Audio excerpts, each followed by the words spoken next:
So this is a Telecaster, and it's without question one of the most important guitars that's ever been built, but there's way more to it than that. You see, over the years, different guitar players, some of whom I love and some of whose world I just haven't yet discovered, decided that it might need some changes to fit their more specific needs. Now, some of these were really big changes, like going full humbucker, and some of them were a little bit smaller, like changing the color of the pickguard, and some of them decided to completely change the game by wiring it in a way that would probably have blown the minds of any of the original Tele players from back in the 50s. By combining elements of another guitar Leo seemed to be very passionate about designing to make something completely unique that looked a little bit like this.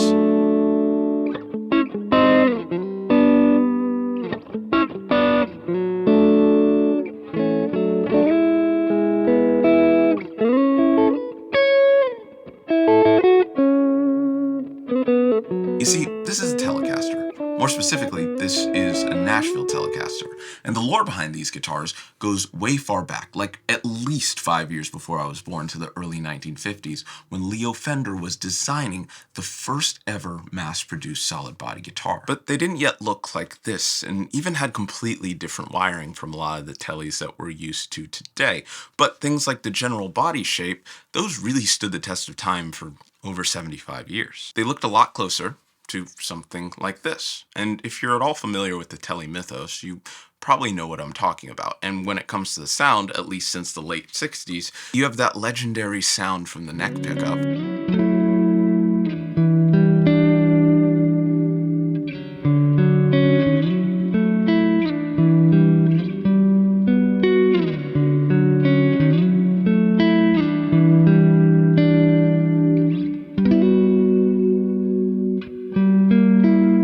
All the way to the classic twanginess of the bridge.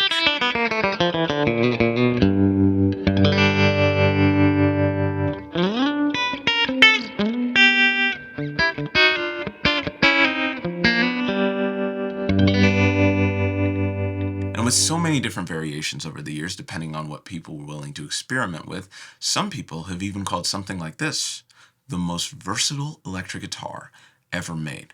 But that's when you have to know, guitar players are going to be guitar players, and generally, they're never really satisfied. And some of them felt like they needed to make some changes to fit their more specific needs. And that's where one man in the 90s really started to make some waves.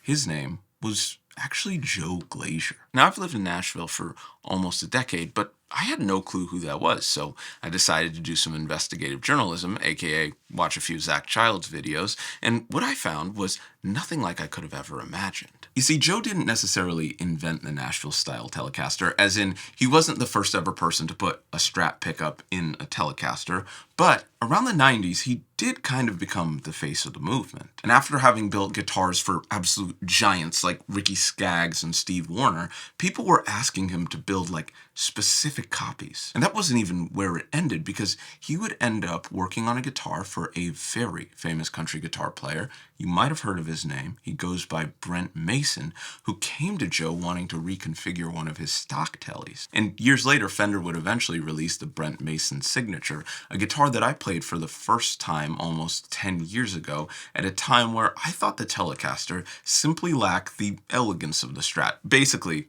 I wasn't really a fan at the time, but even I couldn't deny, just playing it for 20 minutes at the guitar store, this thing was really special. And thinking back to it, that was probably one of the first Teles that I ever really vibed with that would become one of the cornerstones of one of my favorite guitarists today.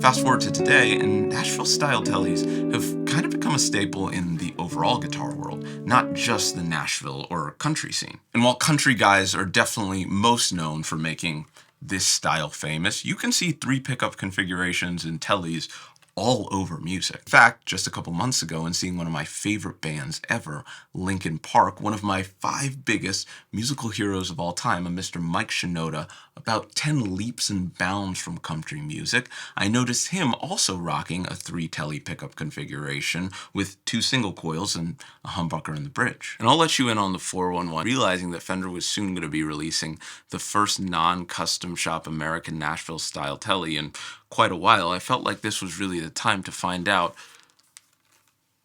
who the Nashville Tele is actually for.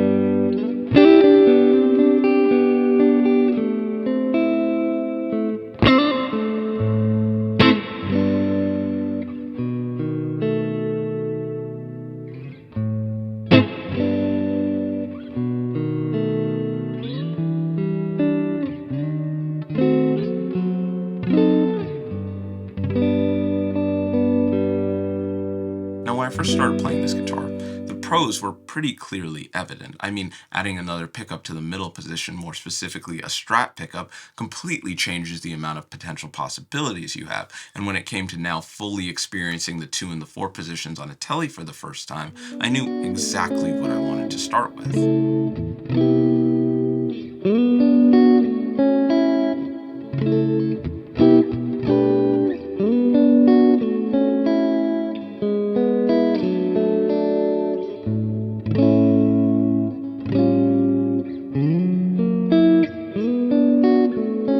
What I liked about this, especially in the 2 position, was just how different it was from the 2 position on a Strat. I liked it so much, in fact, that I started DMing one of my country friends, and I was like, have you seen this 2 position on the Nashville Tele? And he immediately responds with, so you just figured out the Brent Mason thing.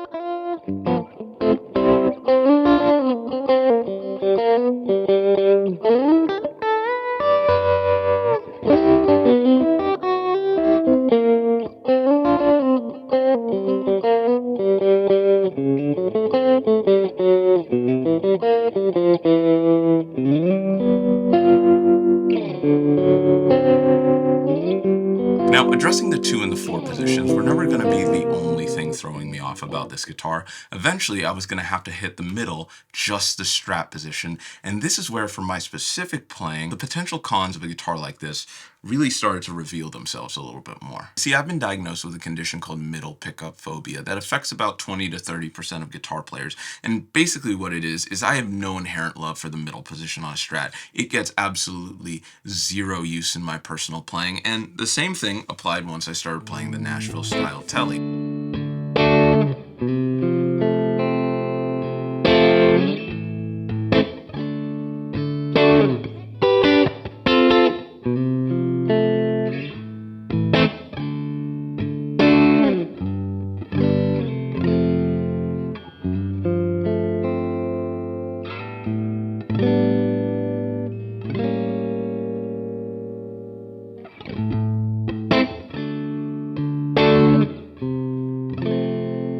Really just kind of not my thing, but just having one sound that I don't necessarily like or go to, that's not really a con. You see, the con isn't in just having the Strat pickup, the con is in the sacrifice that's made with a lot of these styles of guitars. You see, by introducing that Strat pickup in the middle position, you are now sacrificing the middle position with both of the outer pickups that you would usually have on a Tele, which is a position that I've really grown to love. Now, this isn't a thing that happens in all Nashville Teles. Some of them are wired in a way or have different mods that would let you access that with a push of a button, and from what I hear, it's actually a pretty simple mod. But in a lot of these, like this new one, the American Pro Classic, it's not actually something you get.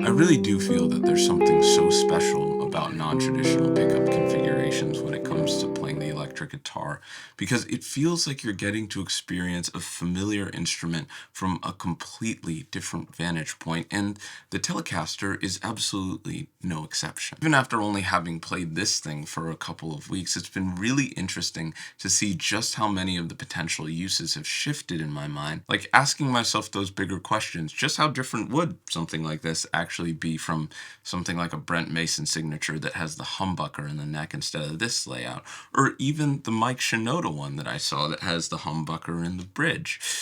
So many big questions, and I guess there's really only one way to find out what I think. But at the end of the day, I don't think it matters what I think. What matters is what you think. So please let me know. What do you think of Nashville Teles? Have you ever played one? Have you ever owned one? Do you just generally prefer the regular Tele layout to something like this?